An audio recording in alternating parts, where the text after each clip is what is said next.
La dinámica es la siguiente: cada uno de los ponentes presentará su tema por un tiempo máximo de 15 minutos. En este tiempo, máximo, quiero reiterarlo, habremos de escuchar cada una de las posturas, propuestas y algunos puntos de vista de los expertos que forman esta mesa, tratando de abrir por cada pregunta no solamente una respuesta, sino un debate, una reflexión y, por qué no decirlo, una confrontación de ideas. La Constitución, y esta es una de las conclusiones que más me llamaron la atención, la Constitución, dice la Corte, no impone un ideal de excelencia humana, permite que cada individuo elija su propio plan de vida y adopte el modelo de virtud personal que considere válido, en tanto no afecte a los demás, ¿sí?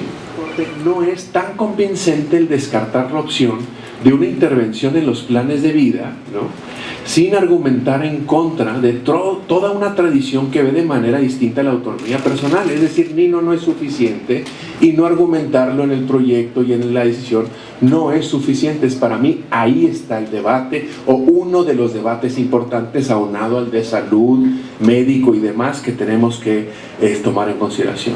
Mi punto, ¿sí?, es que tratar de guiar el debate hacia este punto de la posibilidad del Estado de promocionar diversos planes de vida valiosos moralmente, ¿no?, es algo que se debe discutir y que va a ayudar mucho precisamente para en algún momento dado ver si podemos justificar o no estas limitaciones a la libertad, ¿sí?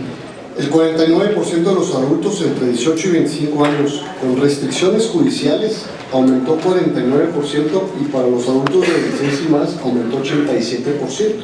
Desde que se legalizó el uso lúdico de la marihuana. Quiere decir que las personas que están en conflicto con la ley están haciendo más uso de la droga, ¿no?, a pesar de que sí tienen una restricción que se los prohíbe. No vemos a un bravos ganar cómo nos contagiamos de la energía del vecino, ¿no? De la misma manera hacemos muchas cosas por reflejo o por pertenecer socialmente, ¿no? Entonces, estas cifras lo que nos están diciendo es que se debe tener cuidado en los impactos que pueden tener el hacer más disponible la marihuana a los menores, ¿no?, sobre todo. A mí me preocupa mucho en ese sentido. También los impactos en el consumo de los adultos se deberán de observar, sobre todo por el tema de los accidentes de tránsito. La presentación, gracias a la organización, que bueno que invita a personas como yo, la disertación sobre las drogas, la formulación de políticas hacia ellas, toma en cuenta el punto de vista del usuario. Se teoriza sobre nosotros. Estoy acostumbrado a que se nos perjuicie, que se nos estigmatice de muchas maneras,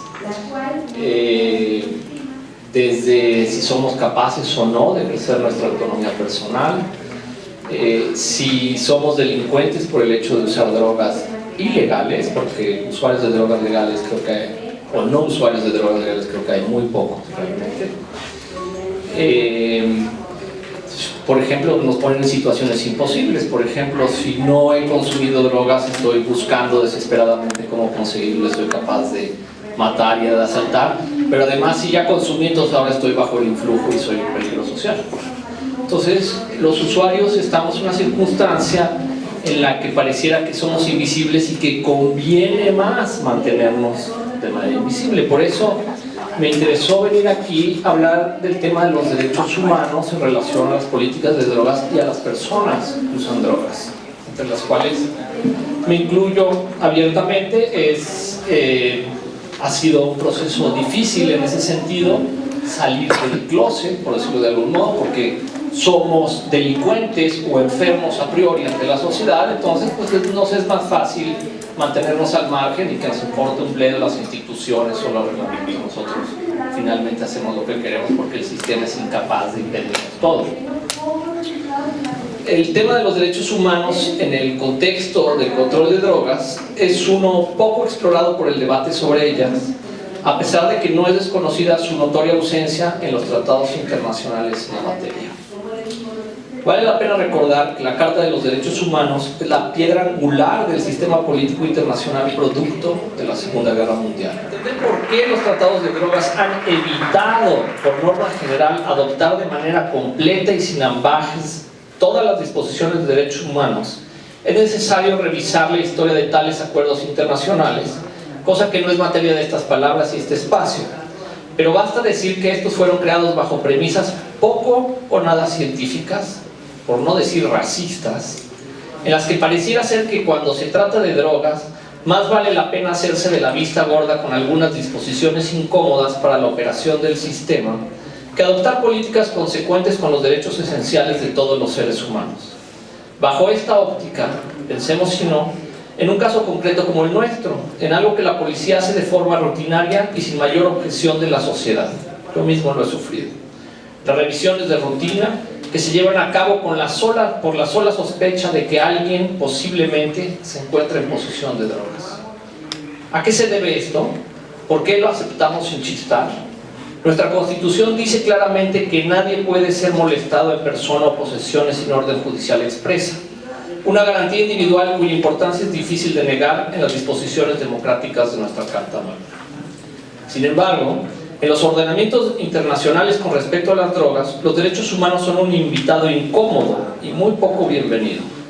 No es infrecuente, por ejemplo, que los informes y reportes anuales sobre el estado y control de drogas omiten condenar a los estados que ejecutan a personas relacionadas con ellas, lo que sucede en algunos países aun cuando los delitos cometidos no son violentos ni afectan a terceros. Quiero simplemente un acceso seguro y legal para mis decisiones, sean estas racionales o no. Es importante señalar también que este derecho, como ha sido anotado, no es irrestricto e interesa especialmente a la ética de los usuarios.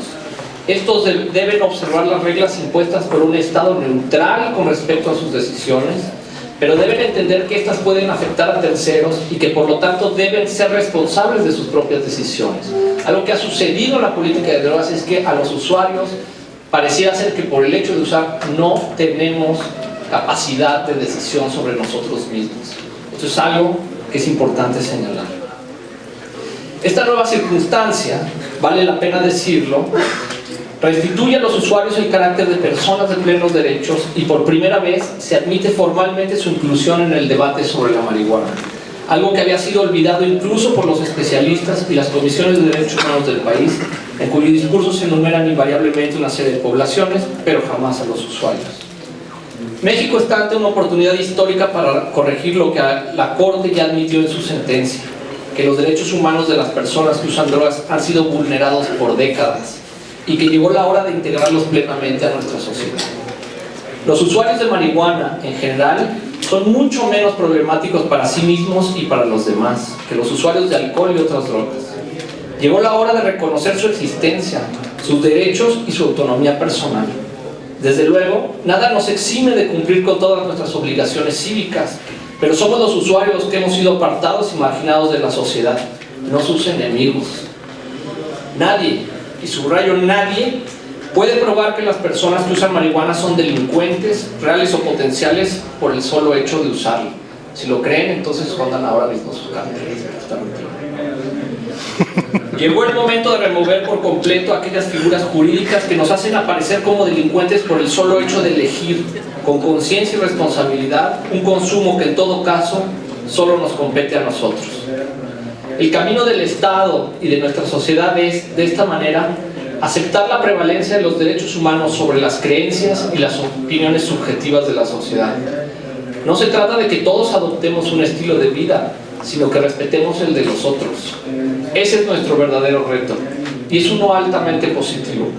Si logramos ponernos de acuerdo en ello, estoy seguro que aun cuando se trate de los derechos de una minoría, respetarlos traerá beneficios a toda nuestra sociedad. Además, no hay otro camino. Muchas gracias.